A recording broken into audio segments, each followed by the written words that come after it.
Hello and welcome! Today I'm very excited to be showing you guys how I meal prepped 5 different recipes for some lunches and dinners for 2 people for a whole week. It's gonna get delicious, it's gonna be a great time. We've got some burgers, we've got a bolognese sauce, we've got 2 different kinds of nourish bowls, and even some yummy taco fixings. If eating the same thing every single day is not really something you're into, then this style of meal prep you're really going to love. And what I mean by that is that we're not really gonna be doing a traditional meal prep where we're making specific meals, you know, a whole stack of them.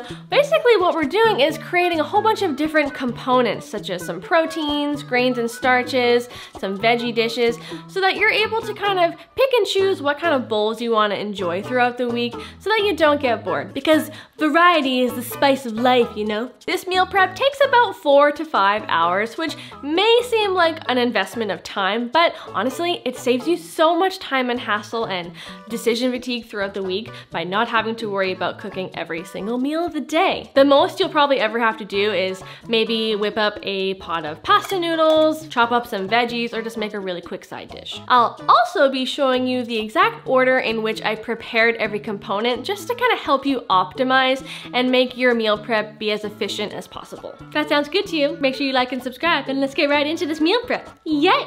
Here's a really quick overview of what I'll be making. I've broken things down into components, being grains and starches, proteins, veggies, one-pot meals, and sauces and toppers. I'll be starting with the things that take the longest to prepare so that I can work on other recipes in the meantime. So I'm going to be preparing a bunch of chickpeas in my Instant Pot because I'm gonna be using them for a couple different recipes later on today. So I'm just gonna get them cooking first because they take a while to come to pressure and to cook in the Instant Pot, and I'm making quite a lot of them. And I'm also going to be cooking up a pretty large pot of quinoa because quinoa is amazing. It's filling, it's healthy, it's a complete source of protein, which is fabulous. And I'm gonna be using it in a variety of recipes this week, as well as I'm just gonna keep like a portion of it in the fridge just to enjoy with like different bowls and stuff. I'm making a vegetable bolognese pasta, and it is I recently did a full-length recipe video for it on the channel like a couple months ago. Definitely worth checking out.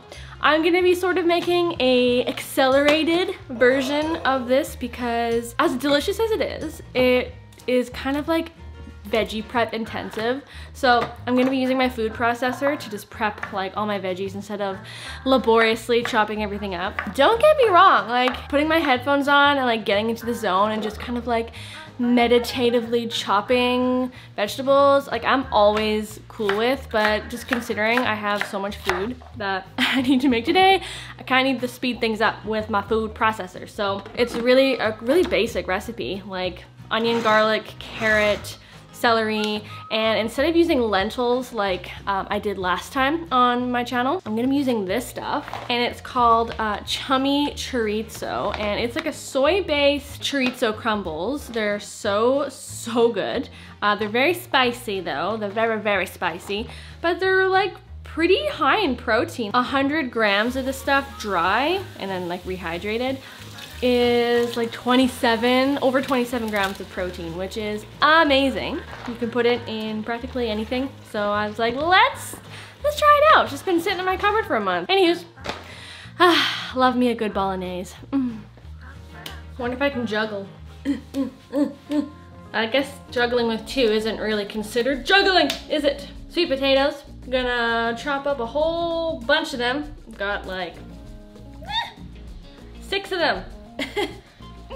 They're great, like a great base for burrito bowls, just for general salad bowls and Buddha bowls, and they're just always delicious every time of the year.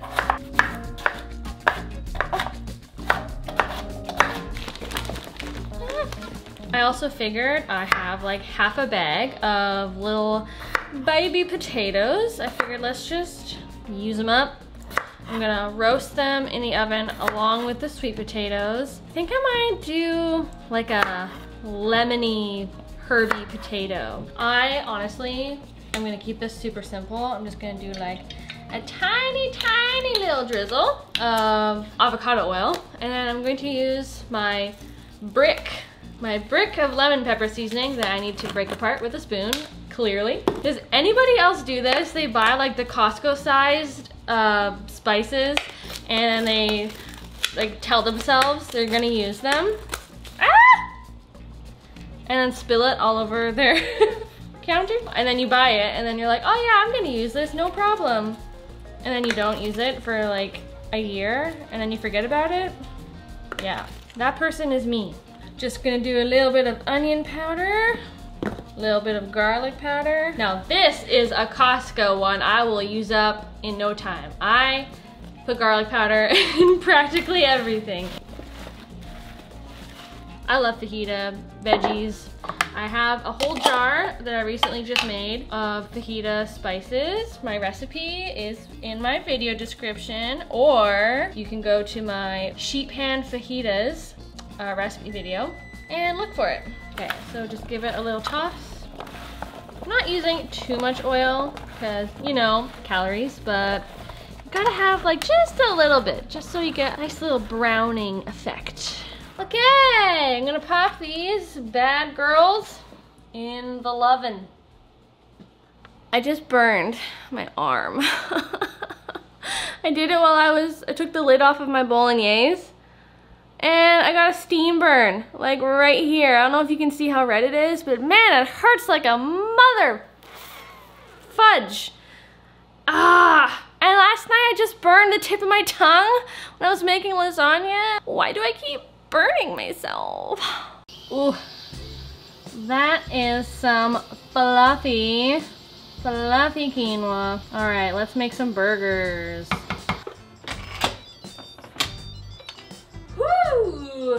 Very steamy, vegan. So these chickpeas I have here, you might have noticed, they're kind of like a much darker chickpea than like canned chickpeas, and these ones are called desi chickpeas. I got them from like the Indian food aisle at my local grocery store, and the skins on them are actually like really, really thick. And I actually don't mind it because it kind of gives like more of a chewy texture, and it's not ideal for every recipe that you would use these in, but I feel like for these burgers it would definitely offer a lot of like different texture and kind of add a little bit of chew factor that veggie burgers can sometimes lack. I'm gonna add some carrot, a couple ounces of spinach. I don't know why I use such a small bowl, and just give it a little pulse. Lovely. Adding our cooked quinoa, some tomato paste, a little bit of salt, a little bit of garlic powder, maybe a lot of garlic powder, some onion powder. Whoa, wow, that's a lot. A little bit of smoked paprika, not measuring anything. And just to help things stick together, I'm gonna add about 1/3 of a cup of gluten-free breadcrumbs. The full recipe for these chickpea quinoa burgers is already conveniently located on my YouTube channel. Ooh, yes, that is what you want, baby. She's thick, T-H-I-C-C. If you want to be extra like myself, you can weigh how much all of this dough comes to in like grams, and then divide it by the number of portions of burgers you want to have. So I want to have like 6 decent sized burgers from this. Now I know that these need to be approximately 155, actually no, precisely 155 grams each. I'd call that a precise and perfectly portioned patty. Let's pop some burgers in the oven. Aren't they just the most beautiful?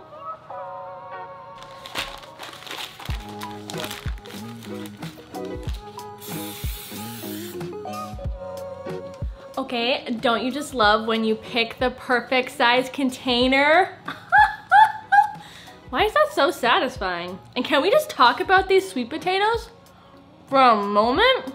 Oh, Incoming chickpeas. Woo.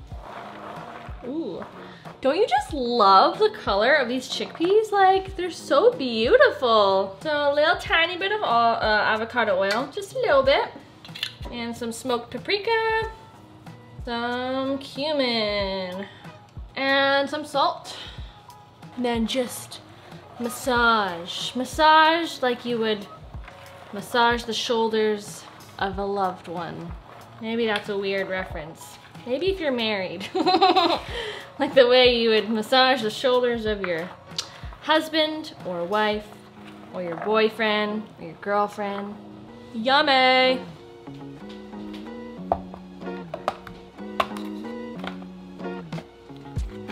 Isn't that wild how much water was in my tofu? Love this thing. So I'm gonna make just a small batch of crispy baked tofu in my air fryer right now. I literally make this tofu probably, did I just say probably? Probably 3 times a week, maybe more. It's just so good, it's so simple, as you can see. Yeah, soy sauce, or tamari, if you're gluten-free, and a little bit of nutritional yeast. Just give her a toss and air fryer for like 22 minutes at 425 Fahrenheit.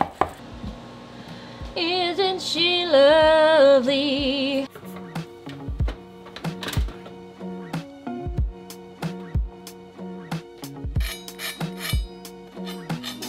That is a nice crispy burger. Oh, yum, those turned out so good. And our chickpeas are nice and crispy. These are like such good salad toppers. Oh, yeah. Okay, so this bolognese has, whoa, hello, I just splashed everywhere. This has been simmering for probably like 2.5 hours. So it's really had a lot of time to develop some seriously nice flavor. I've been tasting it as I go. Hot. It's got a kick to it. Wow. Those chorizo crumbles packs a punch, but I like it. And they add such nice meaty texture. Man, I love not having to cook throughout the week. Hello, it is the next day. I started my meal prep pretty late yesterday and I was just kind of tired and it was getting late and I still had a few things to finish that I just didn't get around to. So I'm just gonna finish them up this morning. I have a handful of things I'd like to prep, like some more tofu. I wanna roast up some veggies. I also am gonna do some salad dressings and some pickled red onions. So if you've never seen how to make pickled red onions, I'm about to show you. Okay, people. Making pickled red onions, or really pickled anything, like quick pickling, is just so flippin' easy. What I'm doing right now is I'm first making the kind of the pickling liquid, the brine. So I'm just gonna be adding to a little saucepan equal parts vinegar and water. So this here is distilled white vinegar and some water. Then we're gonna add 1.5 teaspoons of salt, and then we're gonna add 2 teaspoons of sugar. And just give it a little stir and then bring it to heat up on the stove.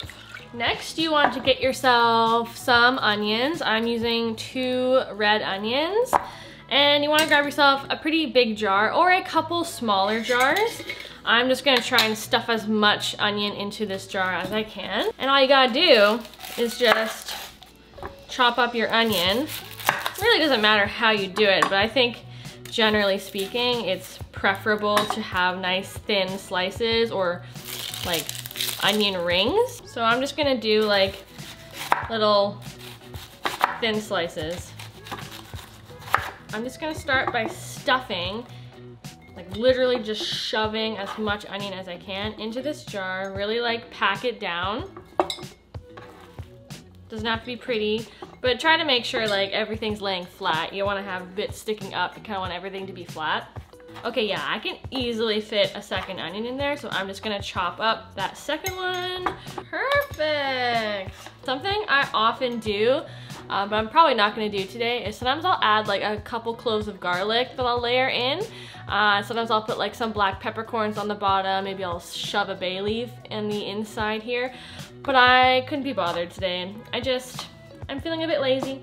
Once your brine has boiled and you've made sure to stir it and none of the salt or sugar is left in the bottom, you're just gonna pour it over your onions. Cover it until, or pour it until pretty much everything's covered. It's almost right to the top. These onions are going to turn to the most beautiful, like bright pink color in just a matter of minutes as the vinegar water solution kind of like leaches out all the beautiful color. Oh, and these are gonna be so good. I'm gonna be using these on like everything this week. I never have a jar of pickled red onions last very long in our house. You can put them on salads, you can put them in sandwiches, on top of bowls and pastas, burgers, hot dogs, all sorts of good stuff.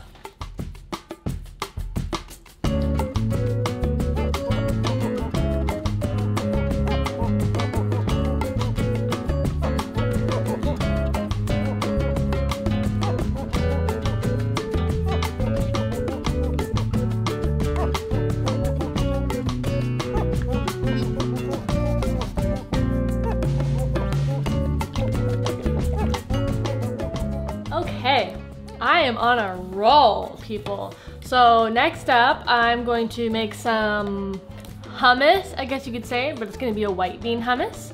And it's not gonna be like a traditional hummus. I'm gonna be making it like a kind of an Italian, Mediterranean style. It should come together in like 3 minutes.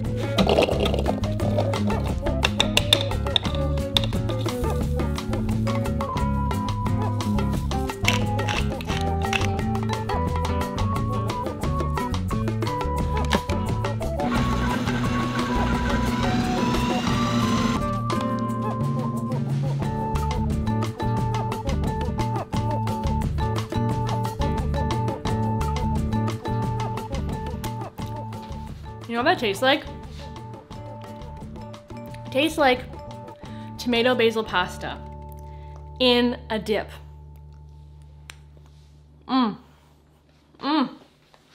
Yum. I'm gonna make some tofu feta. I've actually never done tofu feta, but I know it's popular. I know people make it. I know there's many different ways to make it, and I took a book out from my library because I'm one of those people who has a library card.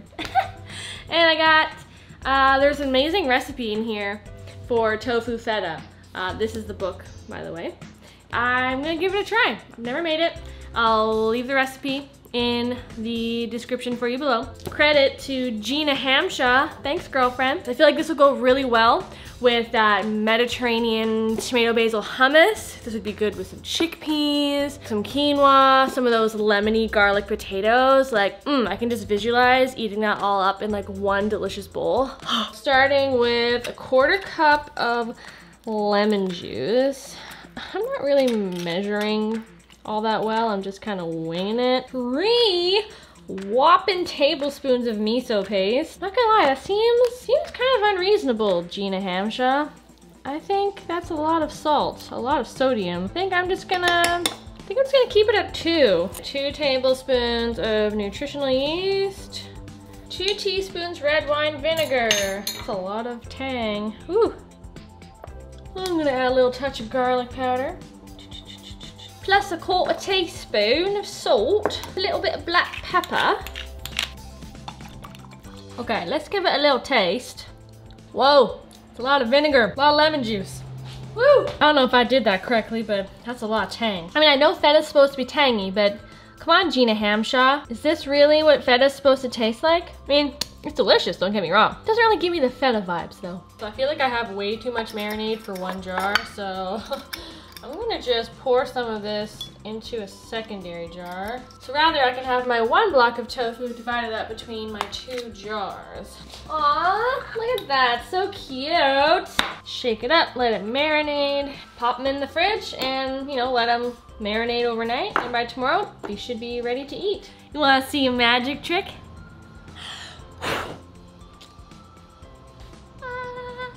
Fajita bell peppers. I make these probably once a week because they're so good and I just can't get enough of them. Well, there you go. There is my meal prep for the week, you guys. I hope you enjoyed it, and Brad and I certainly did. We really liked being able to just like throw together all sorts of different delicious combinations of bowls throughout the week. It was nice to have so much variety, and it was really cool to not feel tempted to order takeout on Uber Eats or something, because I already had so much good, craveable dishes ready for me in the fridge pretty much all week. So that was a huge plus. Let me know if you guys like this kind of meal prep video and you want to see more like it, or if there's anything specific related to meal prep or food prep that you want to see on the channel. Let me know in a comment. If you liked the video, give it a big thumbs up and subscribe below. I appreciate your support for the channel so very much. I love you guys. Thanks again for watching, and I'll see you in another video very soon. Bye!